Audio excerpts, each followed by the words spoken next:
Picture this. It's the middle of winter nearly 20,000 years ago. The sun has already disappeared behind the horizon. A small group of hunter-gatherers sits around a fire somewhere in Ice Age Eurasia. The flames crackle. Children huddle close to their parents. Hunters sharpen stone tools while keeping one eye on the darkness beyond the camp. Because out there, in the frozen wilderness, something is watching. A wolf. Then another. Then another. A pack has caught the scent of food. The humans see them. The wolves see the humans.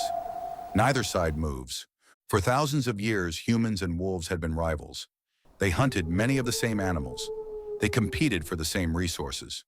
If food was scarce, one group's survival could mean another group's starvation. Nothing about this scene suggests friendship. Nothing about it suggests loyalty. And yet somehow, from moments like this, emerged one of the most successful partnerships in the history of life. Today, there are hundreds of millions of dogs living alongside humans across the planet. Dogs sleep in our homes, travel with us, work beside us. Some have even given their lives protecting people they barely knew. But here's the strangest part. Humans may never have intended to create dogs at all. In fact, many scientists now believe the story most people tell about dogs is wrong. Dogs were not created through a grand plan. They may have created themselves. And once you understand how it happened, you'll see why one of history's greatest partnerships began with a simple decision repeated thousands of times. A decision made by wolves. Most people imagine the story starting the same way. An ancient human finds a wolf cub. The cub is raised by people. The friendliest wolves are bred together. Eventually, dogs appear. It's a neat story. It's simple. It's easy to understand. The problem is that reality appears to have been much stranger. Let's think about life from a wolf's perspective. The Ice Age was not a forgiving place. Every meal had to be earned. Every hunt carried risks. A kick from a large animal could break a bone. An injury could mean death. Entire packs could starve during harsh winters. Life was a constant struggle for survival. Then something new appeared. Human camps. Where humans gathered, food waste followed. Bones, scraps of meat, discarded remains from hunted animals. For a hungry wolf, these leftovers represented an opportunity. Free calories. And in nature, free calories are incredibly valuable. But approaching humans was dangerous. Most wolves kept their distance. The boldest wolves might get too close and be driven away. Yet among thousands of wolves, there would always be a few individuals that were slightly different. Slightly calmer, slightly less aggressive, slightly less fearful. Those wolves could remain near human camps longer. They gained access to extra food. They survived more winters. They produced more offspring. And without anyone realizing it, evolution started doing the rest. Generation after generation, natural selection favored wolves that could tolerate human presence. No cages, no training, no master plan, just survival. Scientists call this process self-domestication. And if that sounds surprising, wait until you hear what happened next. Because the wolves weren't just changing their behavior. Their bodies were changing too. To understand why, we need to jump forward thousands of years to a scientific experiment in Russia. In 1959, a geneticist named Dmitry Belyaev began an unusual project. He wanted to understand how domestication works.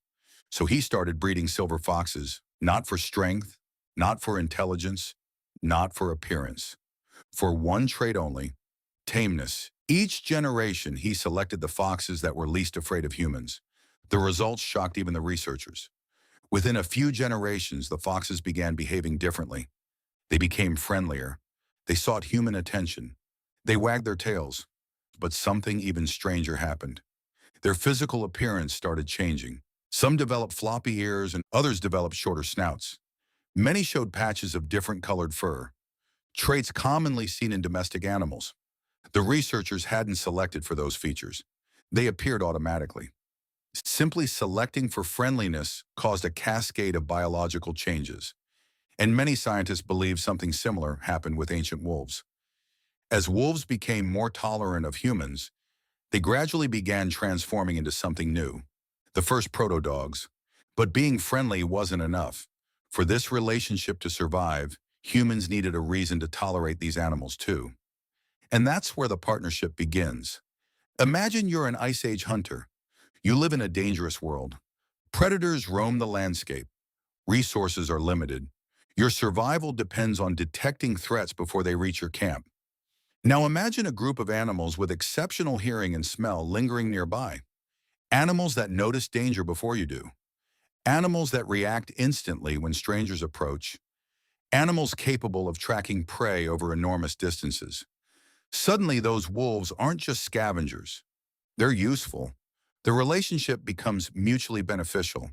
The wolves receive food. The humans receive protection and assistance. Both species gain advantages they could not easily achieve alone. This is one of the most important lessons in evolution.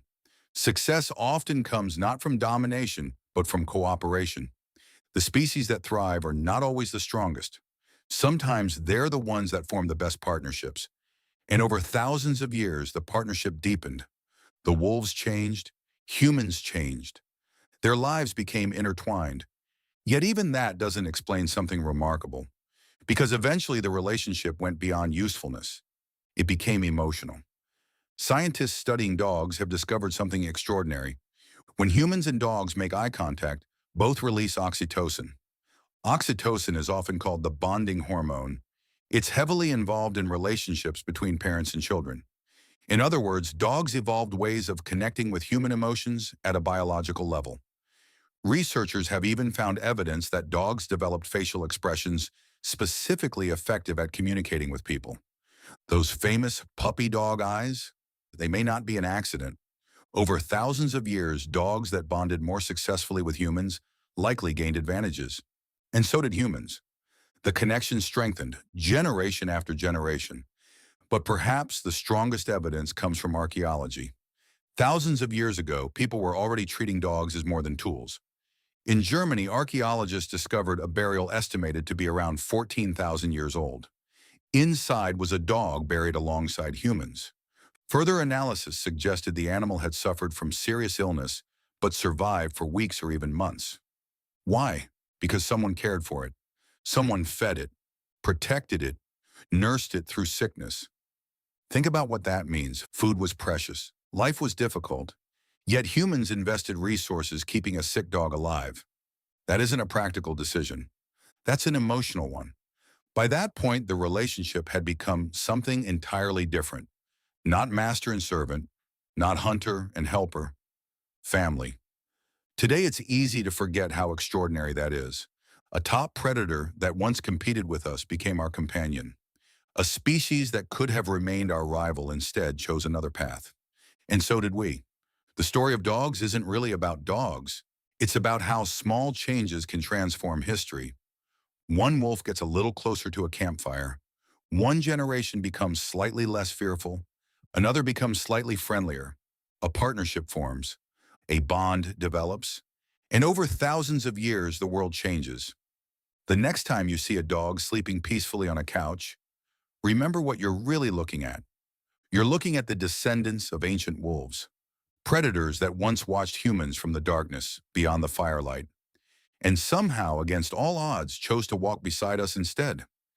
If you enjoyed this story and want to discover more surprising ways animals shaped human history, make sure to subscribe, because some of the most fascinating stories in the world are hiding in plain sight, and we'll uncover them together in the next video.